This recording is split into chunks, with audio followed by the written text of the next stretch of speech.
नमस्कार दोस्तों।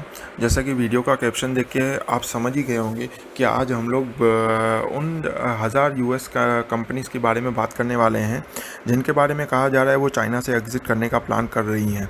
और क्या इंडियन गवर्नमेंट उसके लिए पूरी कोशिश कर रही है कि ड्यू टू कोविड-19 क्राइसिस जो एग्ज़िट कर रही हैं चाइना से, तो हम लोग उनको बुला पाएँ। पूरी ईमानदारी के साथ अगर दोस्तों हम लोग बात करने जाएं तो ये कंपनी सिर्फ कोविड-19 क्राइसिस की वजह से चाइना से एग्ज़िट नहीं कर रही हैं। बहुत सारी कंपनीज ऐसी भी थी जो बहुत लंबे समय से आपने सुना होगा कि यूएस चाइना जो ट्रेड वॉर चल रहा है उसकी वजह से भी वो कंपनी सोच रही थी, लेकिन ड्यू टू समहाउ उनका प्लान एग्जीक्यूट नहीं हो पाया। तो दोस्तों इस पूरे टॉपिक को हम लोग इंडियन पर्सपेक्टिव से डिस्कस करेंगे कि क्या इनकी इंडियन गवर्नमेंट की क्या तैयारियां हैं और क्या कारण हो सकते हैं कि हम लोग उस कंपनी की प्रोबेबल चॉइस में ना भी हो पाएँ, मतलब उस लिस्ट में ना भी हो पाएँ।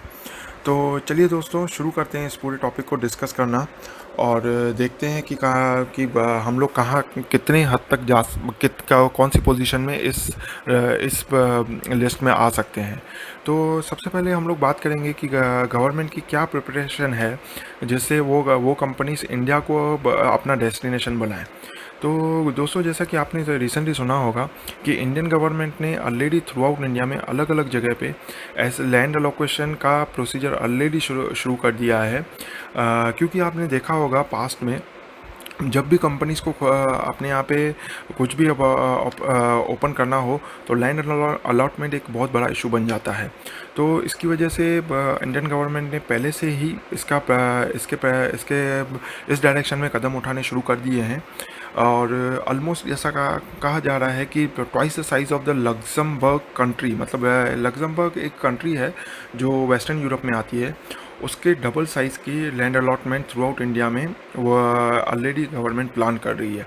उसके सिवाय आप देखेंगे तो बिज़नेस को इजी बनाने के लिए भी बहुत सारे प्रयास गवर्नमेंट की तरफ से किए जा रहे हैं। हम लोग एग्जांपल की तरफ से मध्य प्रदेश गवर्नमेंट के जो ऑलरेडी अनाउंसमेंट हो चुके हैं उसके बारे में डिस्कस करेंगे। जैसे कि उन लोगों ने ऑलरेडी बोल दिया है कि लेबर रिलेटेड रजिस्ट्रेशन जो भी होंगे उनको वो लेस देन 24 आवर्स में कंप्लीट करने का प्रयास करेंगे।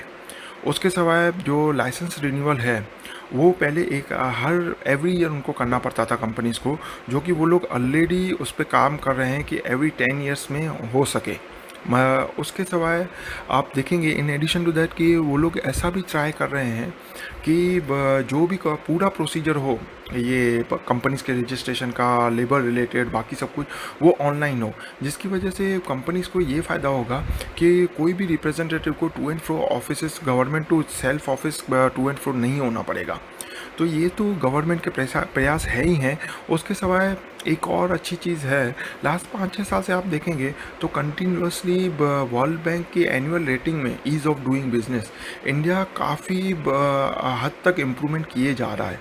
और हम लोग 2019 में 63rd रैंक पे थे, जो कि हमारा उसके प्रीवियस ईयर के कंपैरिजन में 14th रैंक जंप था। तो उसके सिवाय और एक चीज़ है कि इंडिया 5th लार्जेस्ट इकोनॉमी है $3 ट्रिलियन का, जो चीज़ भी इंडिया को एक प्रबल दावेदार बनाती है इस लिस्ट में। अभी आप देखेंगे तो अगर हम लोग मोस्ट ऑफ द कंपनीज़ को अगर अपनी तरफ खींच सकते हैं, उनको कन्विंस कर पाते हैं, तो उसके चलते इंडिया को एडवांटेज बहुत सारे होंगे। जैसे कि पोस्ट कोविड-19 हमारा रिकवरी बहुत फास्ट हो जाएगा। हम लोग इस रिसेशन से बहुत जल्दी निकल जाएंगे। बहरहाल सभी कंट्रीज़ को स्ट्रगल तो करना ही पड़ेगा, थोड़ा कम थोड़ा ज़्यादा। अगर हम लोग ये सब रिसोर्सेज अपने पास पहले से ही हम लोग एक्वायर कर लेते हैं तो हम लोग बहुत जल्दी उससे बाहर निकल सकते हैं।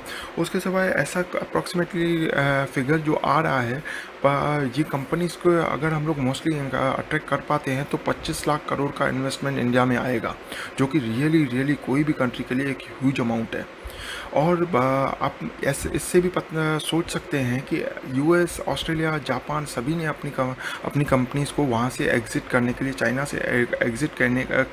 सभी कंपनीज चाइना से एग्ज़िट करने के लिए सोच रही हैं। और जापान ने तो इतने हद तक कह दिया है कि वो लोग कुछ फंडिंग भी करने वाले हैं अगर उनकी कंपनीज़ वहाँ से निकलती हैं तो। आप समझ सकते हैं ये कितना बड़ा अपॉर्चुनिटी है इंडिया के लिए, अगर इंडिया ग्रैब कर पाता है तो। और बहरहाल अभी जब हम लोग पॉजिटिव देख रहे हैं तो पूरी पूरी सच्चाई के साथ हम लोग को नेगेटिव भी देखने पड़ेंगे कि कौन से कारण हो सकते हैं जो हमको उस लिस्ट में उनकी चॉइसेस ना बनने के लिए उस ऑब्स्टेक भी करें।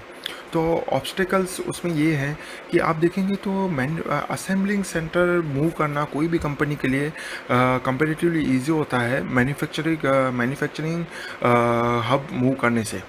आप समझ सकते हैं, अगर किसी कंपनीज का मैन्युफैक्चरिंग यूनिट स्टिल वहाँ पे रहा चाइना में, तो उनको असेंबलिंग सेंटर उनका नियरेस्ट टू चाइना रखना पड़ेगा।